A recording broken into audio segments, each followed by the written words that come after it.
Okay साथीहरू सबैजनालाई नमस्कार र तपाईँहरूलाई म थोरै जानकारी गराउन गइरहेको छु। यो आउँदै गरेको जुन आइपिओ छ, यो आइपिओको बारेमा तपाईँहरूलाई थोरै जानकारी गराउँछु। यो आइपिओको नाम हो श्रीनगर एग्रिटेज इन्डस्ट्रिज लिमिटेड र यो चाहिँ 10-10 किता सबैले हामी सर्वसाधारण मानिसले भर्न सकिनेछ र यो चाहिँ वैदेशिक रोजगारी र स्थानीयको लागि यो यसको आइपिओ भइसकेको छ र बाँकी रहेको आइपिओ चाहिँ नेपालभरिको अथवा नेपालभरिको व्यक्तिहरूको लागि निष्कासन गरिनेछ।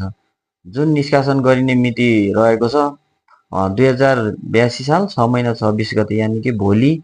र यसको अन्तिम मिति रहेको छ 2082 साल 6 महिना 29 गतेसम्म यसको टाइम छ। यो जम्मा 4 दिन 26 देखि 29 सम्म। र यसको कुल किता रहेको छ 1 10 100 1000 10,000 लाख 25,10,493 किता हामी पब्लिकको लागि दिएको छ र यसको पर किता भनेको 10 किता नै, पर किता भनेको एकजना बराबर 10 किता र यसको 100 रुपियाँ पर्छ र यसमा अझै बढी पनि भर्न सकिनेछ।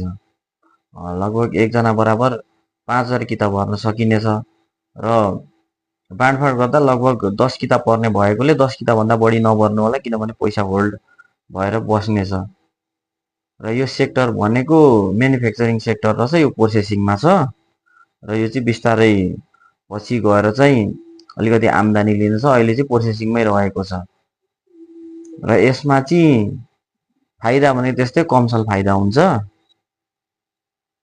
अब आफैले विचार गरेर भर्नु होला र यो चाहिँ सबैजनाले भोलि सबैजनाले भर्नु होला। सबैजनाले एक एक हजार खातामा राख्नु होला र सबैजनाले आइपिओ भरेर सबैजनालाई परोस् भनेर म चाहिँ अहिले नै अग्रिम शुभकामना दिन चाहन्छु। धन्यवाद।